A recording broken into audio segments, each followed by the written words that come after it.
Underground, beneath the red dust of Mars, a man watched as machines hummed to life. Miles Carter stood near a massive glass window, looking down at a ship unlike any built before. It was sleek, dark, and silent, like a shadow waiting to move. This was the Icarus, the first human-built warship capable of deep space travel. Miles had once worked for the government, designing aircraft engines, but he had left that life behind years ago.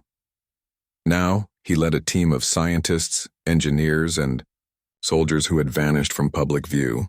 They were not listed in any official records. Their work was not known to the world. They were ghosts, building something that could change everything. The project had started small. A few smart minds, a handful of stolen blueprints, and a lot of money from people who wanted Earth to be ready. Not ready for peace, ready for war. Above them, on the surface, the wind blew across empty plains. There were no cities here, no lights, no satellites watching. Only silence.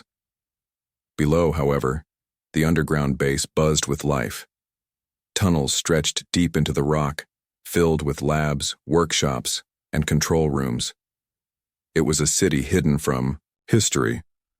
Miles turned away from the window and walked through the corridor. He passed workers in jumpsuits, some covered in grease, others typing fast on glowing screens. They all knew what they were doing mattered. They all knew the risk. Status? Miles asked as he entered the main control room. A woman named Lynn looked up from her console. She was young, maybe 30, with tired eyes and short brown hair. Final tests are complete, she said. Fusion core is stable. Stealth systems online. Weapons calibration done. Miles nodded. We launch when? Tomorrow morning, Lynn replied. If nothing goes wrong. He smiled slightly. Nothing ever does. Outside the base, far from Mars, the galaxy moved on without knowing what humanity had built. Ships from alien species drifted between stars, unaware of the new player rising in the shadows. On Earth, in New York City, Jess Langston sat in a quiet office high above the streets. She was a diplomat, working for the United Earth Council. She didn't know about the Icarus or the base on Mars, but she was starting to notice things. For weeks, reports had gone missing. Officials had gone quiet. People who should have been in meetings were suddenly unavailable. Jess was good at asking questions and even better at finding answers.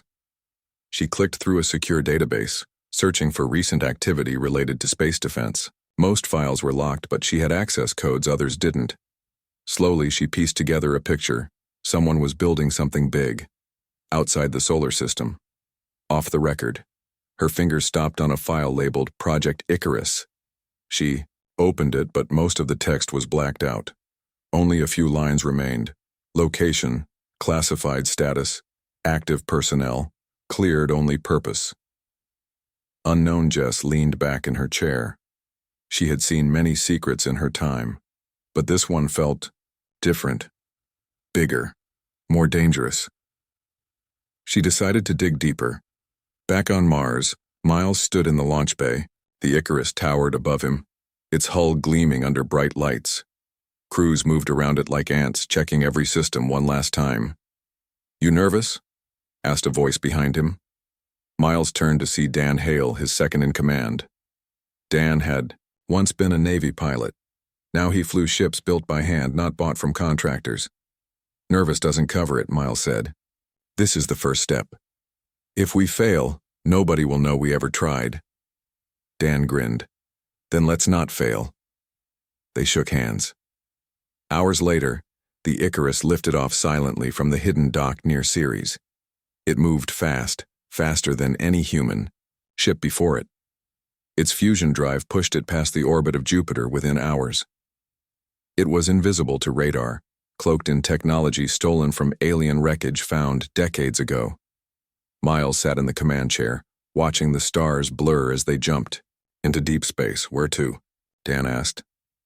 "Deep Sector 7, Miles said. "Let's see what's out there." Meanwhile, Jess was getting closer to the truth. She had followed digital trails, spoken to old contacts, and uncovered pieces of a puzzle that shouldn't exist. One night while working late, she received an anonymous message. You're asking the right questions. I'd stop now or get ready for what comes next. She stared at the screen, heart pounding. Then, the message disappeared. Jess closed her laptop.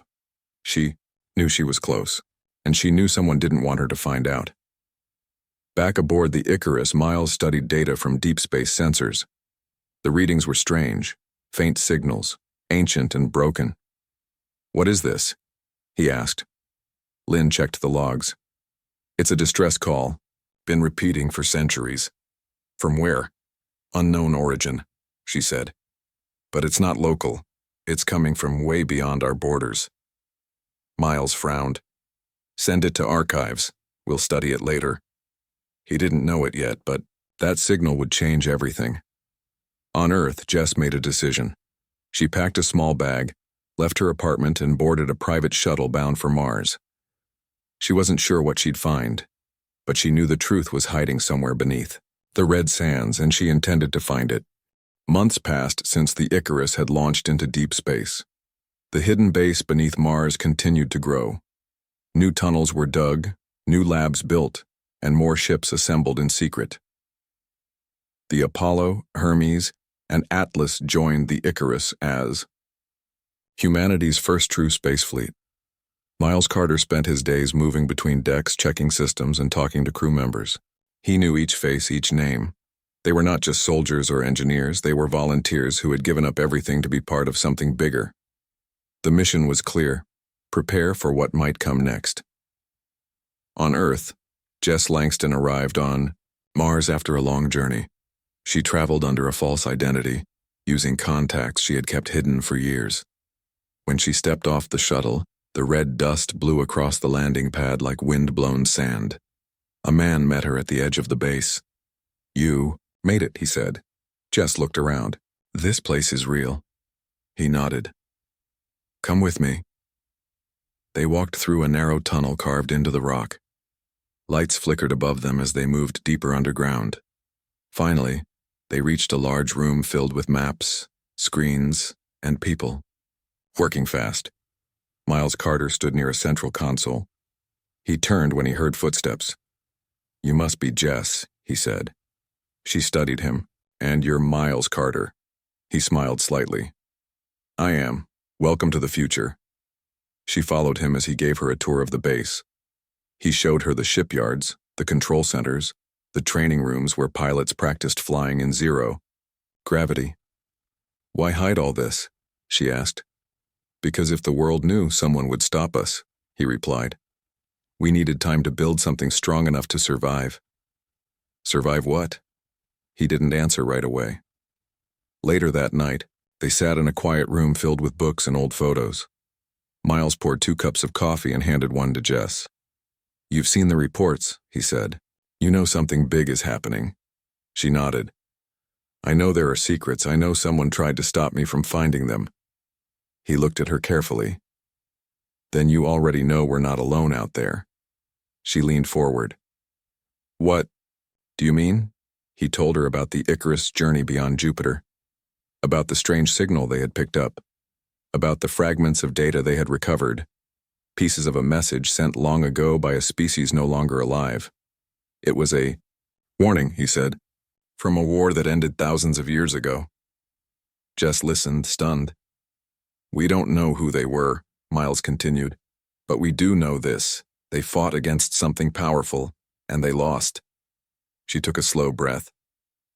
"So, what does that have to do with us?" He looked out the window where the red sands of Mars stretched endlessly. "Because if we're not careful, we might end up fighting the same war." Meanwhile, aboard the Icarus, Dan Hale reviewed the latest updates from the other ships. The Apollo was preparing for a deep space mission. The Hermes was running tests on a new weapon system. The Atlas was being refueled for patrol duty. Dan tapped a button on his console. "Status report." Lynn, sitting nearby, checked her screen. "All systems green, but we need more fuel." "Where?" Dan asked. "There's an abandoned mining station near Titan," she said. "It's been offline for years, but there should still be reserves." Dan nodded. "Set a course."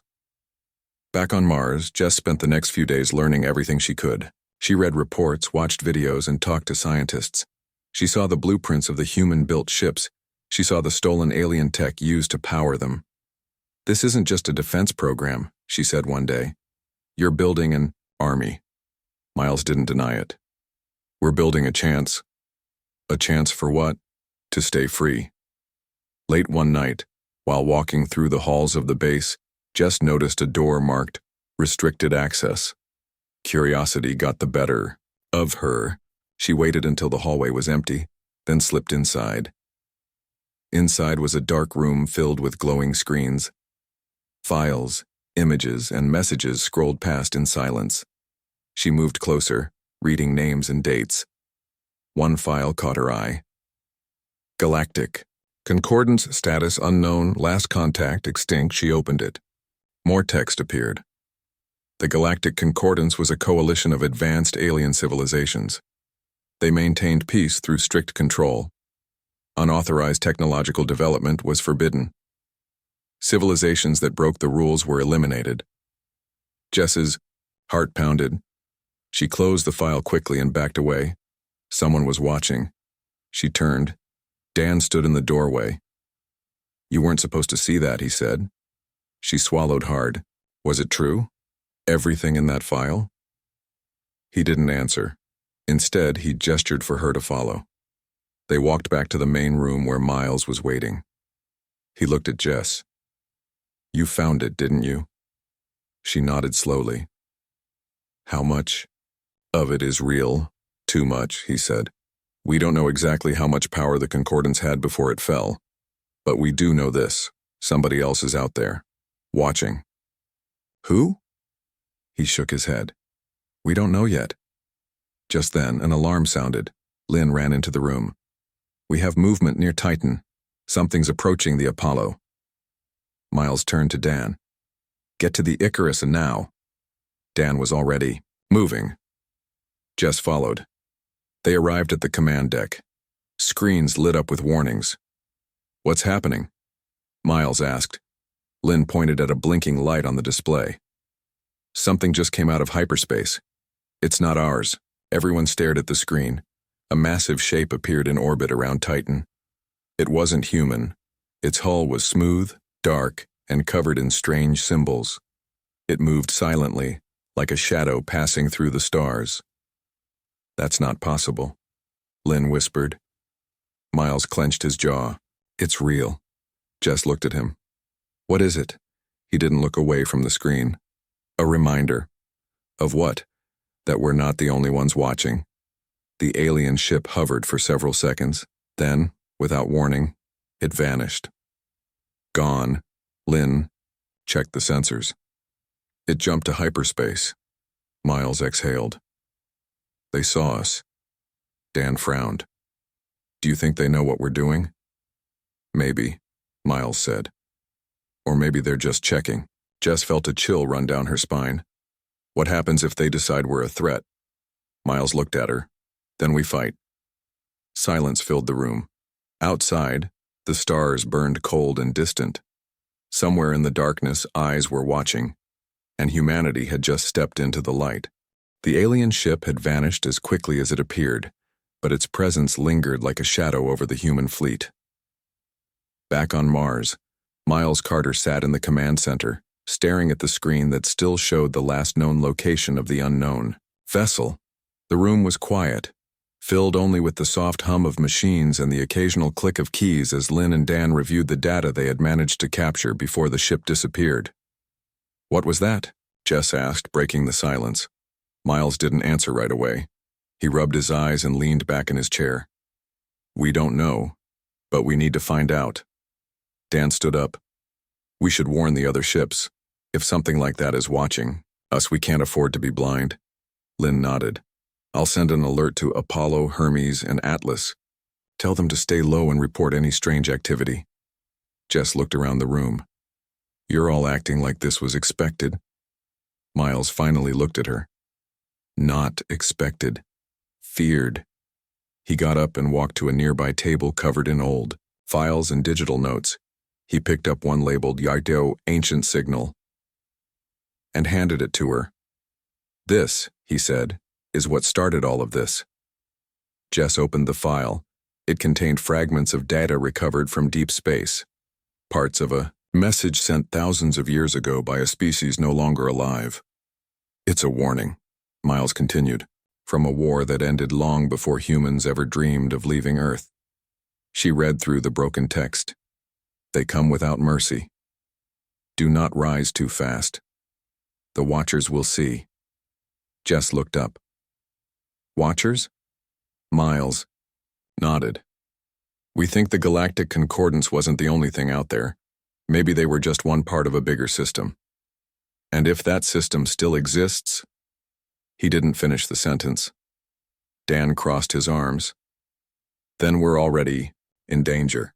Meanwhile, aboard the Apollo, Captain Eric West studied the same signal fragments that had been sent from Mars. His crew had been ordered to avoid unnecessary travel beyond Titan, but curiosity got the better of him.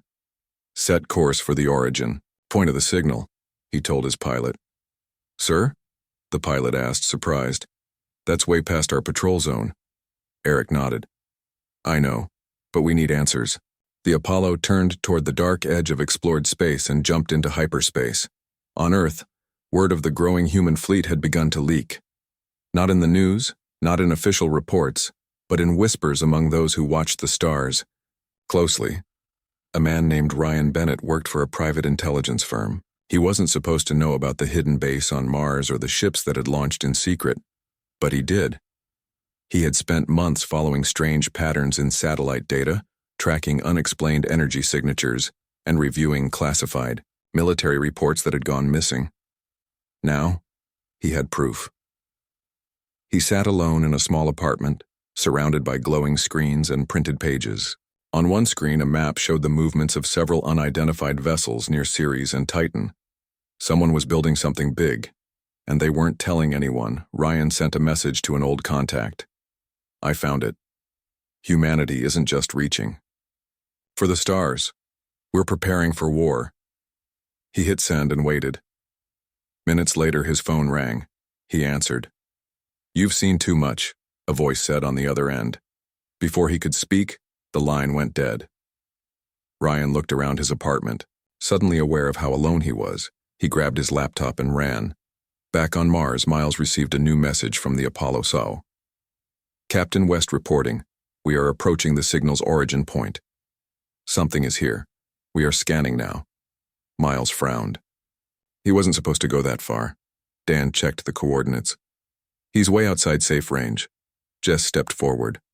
"Can you reach him?" Lynn shook her head. "Signal strength is weak. We might not get through in time."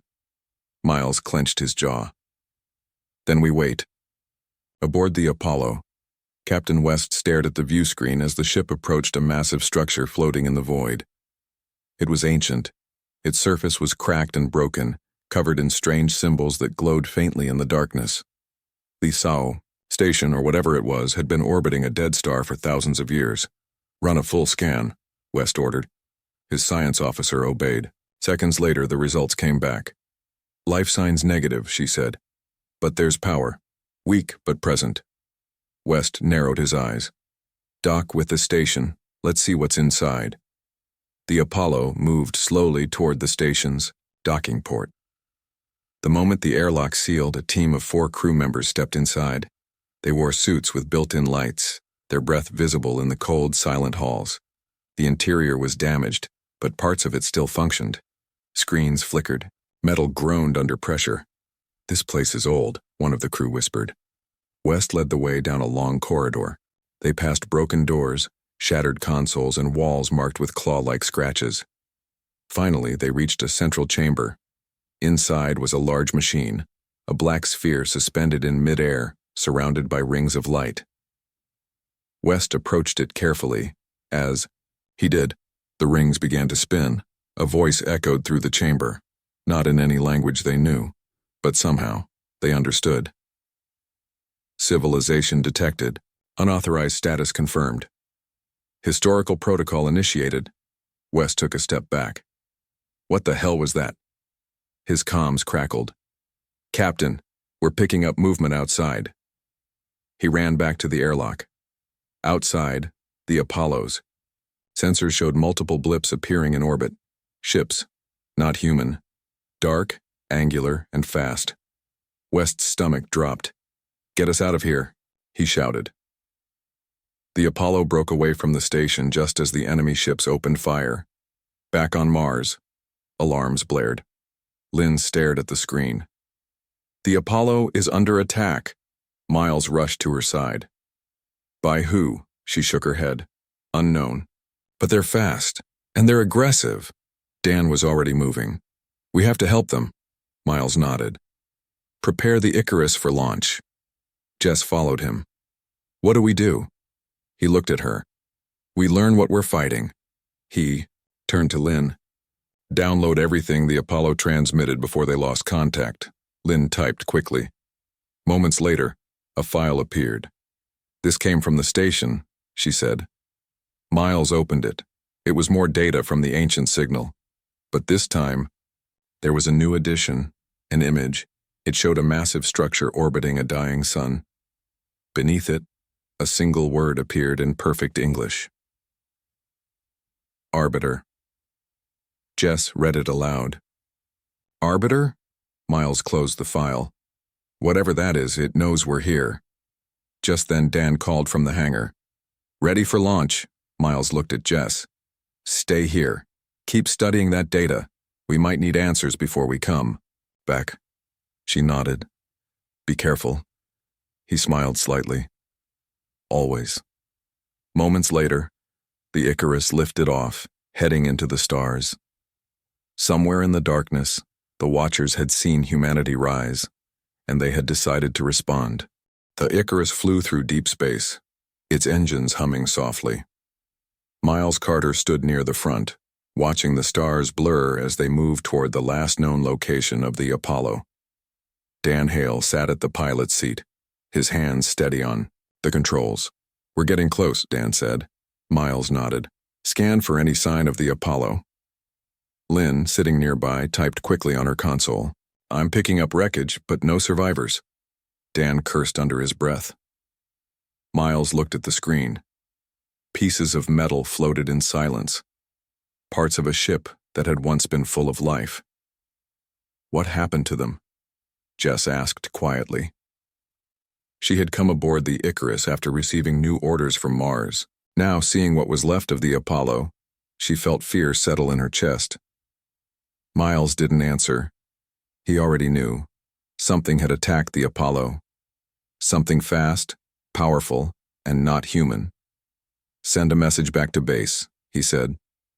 "Tell them we found debris. No survivors." Lynn sent the message without delay. Back on Mars, the hidden base buzzed with tension. Scientists and engineers worked fast, trying to understand the data recovered from the alien station. Jess had spent hours studying the file labeled Arbiter, but it gave no clear answers. Now she stood next to Lynn, looking at the same broken pieces floating in space. "They were following the signal," Jess whispered. "Just like we did." Miles turned to her. "And now we have to find out why they were destroyed." Dan tapped his console. "We should leave this area. If whatever attacked them is still around." Before he could finish, alarms blared. "Contact!" Lynn shouted. "Multiple ships entering range." Everyone turned to the screen. 5 dark shapes appeared in the distance. They were sleek, angular, and silent. Not human. Miles grabbed the comms. "This is the Icarus, identify yourself." No response. Dan tightened his grip on the controls. "They're locking weapons." Miles didn't wait. "Evade." Dan pulled the ship into a sharp turn just as energy blasts tore through space where they had been seconds ago. "They're firing," Lynn yelled. Miles looked at the enemy ships. "Return fire." Guns on the Icarus fired in quick bursts. Glowing rounds streaked through space, striking one of the enemy vessels. It exploded in a flash of light, but the others kept coming. "Shields at 70%, Lynn reported. "We can't win a fight like this," Dan said. "We need to run." Miles hesitated. Every instinct told him to stay and fight, but he knew they were outgunned. "Set course for Mars," he ordered. Jump. When ready, Dan pushed the throttle forward. The Icarus shot away from the battlefield, leaving behind the ruins of the Apollo and the ghost of those who had died. Moments later, they jumped into hyperspace.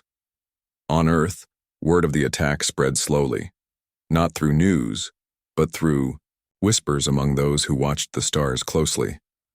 Ryan Bennett, the man who had uncovered secrets about the hidden fleet, had gone into hiding. He had seen too much. Now he moved between cities, sending encrypted messages to people who might listen. He had proof that humanity was preparing for war, and now he had proof that someone else had started it. In a small room filled with glowing screens, he watched reports of strange activity near Titan. Governments denied everything. Military officials stayed quiet, but Ryan knew better. He sent one final message before shutting down his laptop. "We are not alone. And we are not safe." Then he disappeared again. Back on Mars, the Icarus landed safely in the hidden underground base. Miles stepped off the ship, followed by Dan, Lynn, and Jess. Workers rushed to inspect the damage. Others waited for orders. In the command center, Miles sat at the main table, staring at the report on the screen. Enemy forces. Unknown, it read. Attack pattern suggests high-level coordination. Weapons technology exceeds current human capabilities. He closed the file and looked at the others. "We were lucky to survive," he said. Dan crossed his arms. "Luck won't save us next time." Jess leaned forward. "Who were they?" Miles shook his head. "We don't know. But they weren't just protecting something. They were enforcing a rule." "What rule?" Lynn asked. "That no civilization rises too fast." Jess frowned. "You think they saw us as a threat?" "We already are," Miles replied. "And now they know we exist." Dan stood up. "So what do we do? Sit here and wait for them to come back?" Miles looked at him. "No, we prepare." He turned to Lynn. "Start analyzing the sensor data from the battle. We need to learn how they fight." To Jess, "Dig deeper into the Arbiter files. Find anything you can." And to Dan, "Get the Hermes and Atlas ready. We may not be able to avoid a war, but we can make sure we're ready when it comes." Dan nodded. "Yes, sir." As everyone left the room, Miles remained seated. He looked at the stars outside the window. Somewhere out there, eyes were watching, waiting. And soon, they would strike again. Meanwhile, far beyond human space, the Arbiter received a new report. Unauthorized species detected. Technological rise confirmed. Threat level, high. A cold voice echoed through the massive structure orbiting the dying sun. Containment protocol initiated. Ships across the galaxy began to move. Orders were given. War was coming. The moment humanity stepped into the light, the galaxy responded. From distant stars and silent voids, alien warships moved as one. Sleek, dark vessels emerged from hidden bases, their weapons primed, their orders clear. Containment protocol initiated. Target unauthorized civilization. Elimination approved. Deep beneath the surface of Mars, Miles Carter stood in the command center with Dan, Lynn, and Jess. Screens flickered with warnings and data streams. The base was on high alert. "They're coming," Lynn said, her voice tight with tension. Miles stared at the display showing enemy fleet movement. "How many?" Lynn swallowed hard. "Too many." Dan cracked his knuckles. "We knew this day would come, just not this soon." Jess looked between them. "What are we going to do?" Miles turned to face them all. "We fight." In orbit near Earth, the Hermes and Atlas hovered silently. Both ships were fully armed and ready for battle. Aboard the Hermes, Captain Danny Ross kept watch over his crew. "Are we sure about this?" asked his co-pilot, a young officer named Kate. Ross nodded. "We don't have a choice." He checked his comms. "This is Captain Ross of the Hermes. All hands, prepare for combat." On the Atlas, Commander Marisol Vasquez did the same. She had spent years training for war, but never imagined it would be against beings no one even knew existed a year ago. "Stay sharp," she told her crew. "Today we prove that humanity belongs out here." Back on Mars, preparations were in full swing. Engineers worked fast to repair the Icarus. Techs ran final checks on weapons systems. Pilots suited up for launch. Miles addressed the gathered. "Officers, we're not just defending our ships, we're defending everything we've built." Dan crossed his arms. "So what's the plan?" Miles tapped the holoscreen. "The enemy will hit us hard and fast. They think we'll break under pressure." He pointed to a red line forming near Europa. "They'll come through there. We meet them head on, buy time, slow them down." Dan smirked. "Sounds like a suicide mission." Miles met his eyes. "Then let's make it count." In deep space, the first wave arrived. 5 alien dreadnoughts emerged from hyperspace near Europa. Their hulls were smooth and black, covered in glowing blue lines. Weapons powered up instantly. A cold voice echoed across the battlefield. "Civilization 1039 detected. Violation of containment protocol confirmed. Initiate neutralization." The first blast struck without warning. It tore through an old mining station floating near Europa, turning it into a cloud of fire and debris. Then came the rest. Dozens of smaller fighter crafts deployed from the dreadnoughts. They moved fast, darting through space like shadows. And then the humans answered. The Hermes fired first. Missiles streaked through the void, striking one of the fighters. It exploded in silence. "We got one," Kate shouted. Ross grinned. "Let's get more." His ship twisted through enemy fire, dodging blasts that could tear it apart in seconds. Behind him, the Atlas joined the fight, its heavy guns lighting up the darkness. Marisol's voice came through comms. "Hold the line. We need to keep them away from Earth." Ross didn't respond. He was too busy flying. Back on Mars, Lynn monitored the battle from the control room. "Casualties unknown," she reported. "But the Hermes is taking damage." Miles clenched his jaw. "Get me Dan." Moments later, Dan's voice came through. "You called?" "Tell the Icarus to launch now. We can't leave them alone out there." Dan didn't argue. "Yes, sir." Inside the Icarus, your crew scrambled to complete last-minute repairs. Fuel lines hissed. Engines roared to life. Miles boarded the bridge just as the ship lifted off. Dan sat at the pilot's seat. "Ready when you are," he said. Miles took his seat. "Take us to the fight." The Icarus shot into space, leaving Mars behind. Within minutes, it entered the chaos. The battle raged. The Hermes was bleeding, armor plating torn, engines damaged. Yet, it still fought. Ross barked orders. "Kate, target that lead cruiser. Give it everything we've got." She obeyed. Missiles launched. Lasers fired. One missile found its mark. The cruiser exploded in a burst of white-hot fire. Ross grinned. "That's one." But then another enemy ship locked onto them. "Incoming!" someone shouted. Ross barely had time to react before the blast hit. The Hermes shuddered. Alarms blared. Lights flickered. Ross gritted his teeth. "We're not done yet." But they were.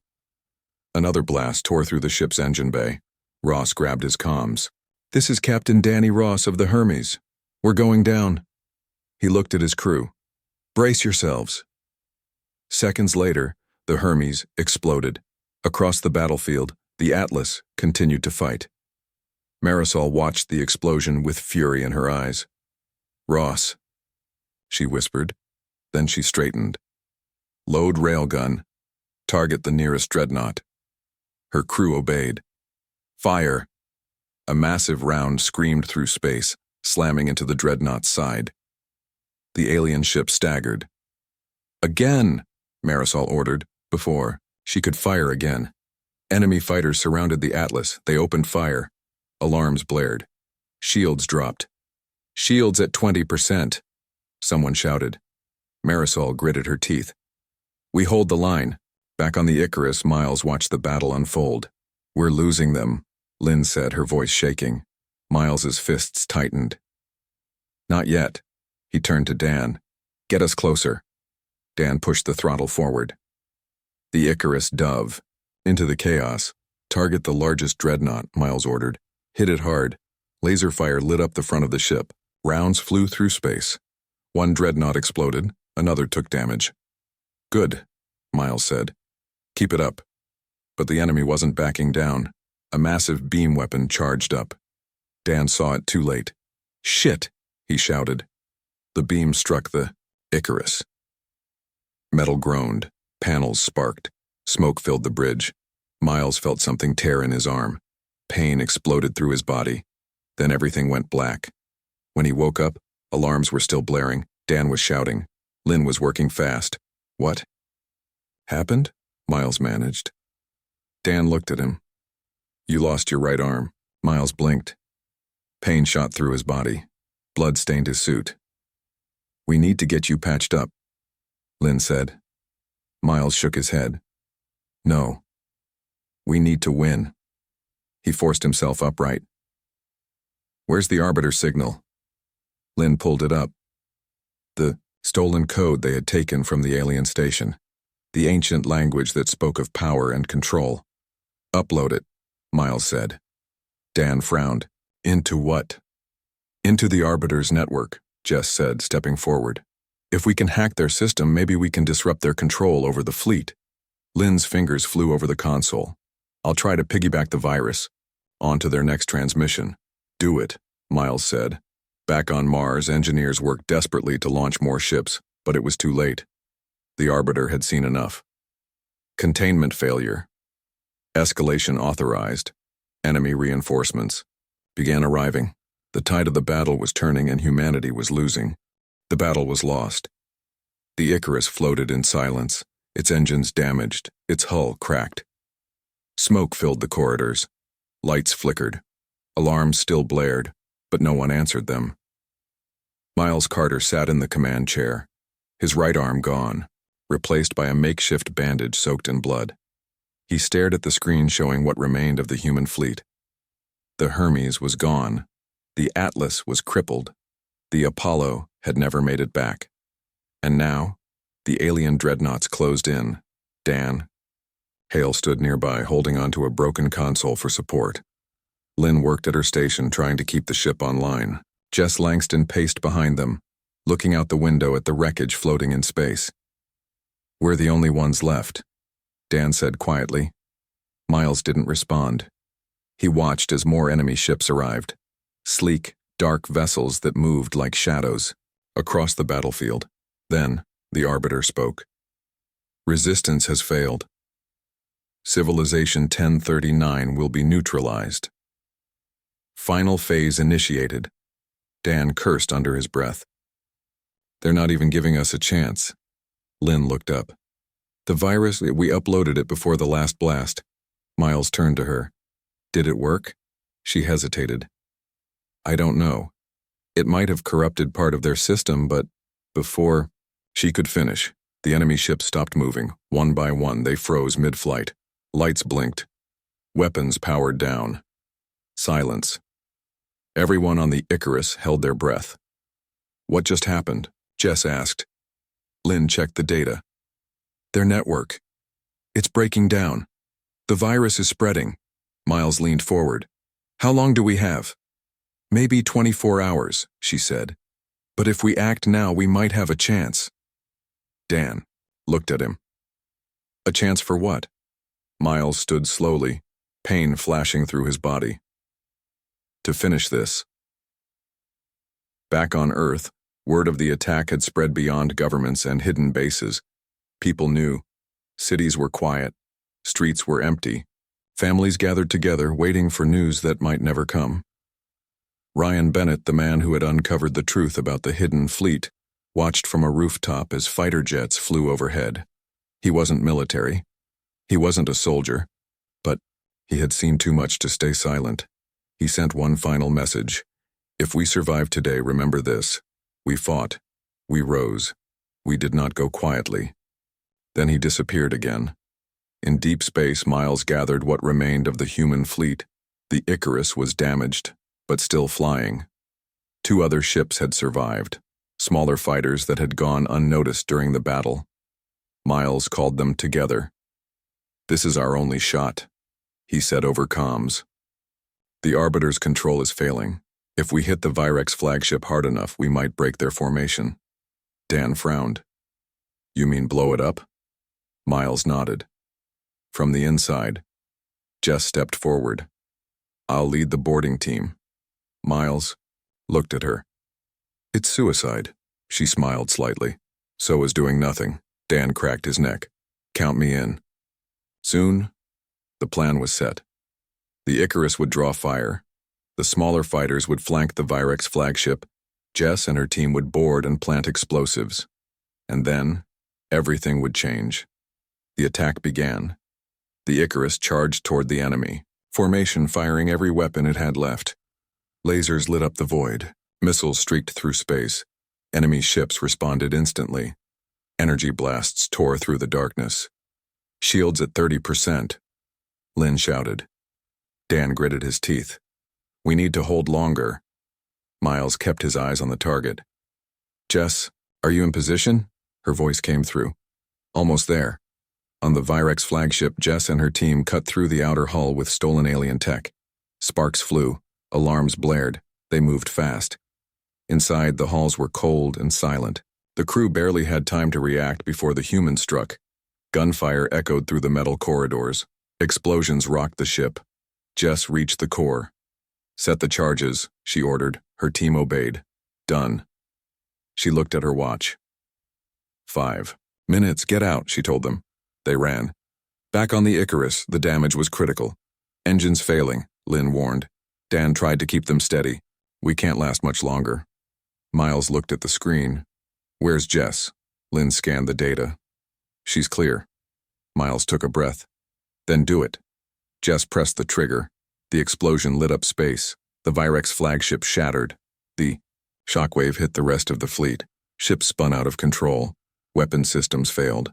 Communications broke down. The Arbiter's control was gone. The remaining alien forces scattered. Some fled into hyperspace, others surrendered. The war was over. Back on Earth, people watched the sky. For the first time in days, the stars were quiet. No explosions, no flashes, just silence. Then, a new signal arrived. Not a threat, not a warning, an offer. Peace talks proposed, mediated by neutral parties. Terms, submission, or equal status. Miles read the message in the command center on Mars. Dan stood beside him. "What do we do?" Miles looked at Jess. "What do you think?" She crossed her arms. "We didn't fight this hard to become someone else's slaves." He nodded. "Then we negotiate." Weeks passed. Representatives from neutral alien species arrived. Peace talks began. Humans sat at the table, not as prisoners, not as enemies, as equals. The Galactic Concordance was gone. Its rules were broken. But something new was rising. Something built from fire, sacrifice, and survival. Humanity had taken its place among the stars. Not as conquerors, not as victims, but as something no one had expected. A civilization that refused to be erased.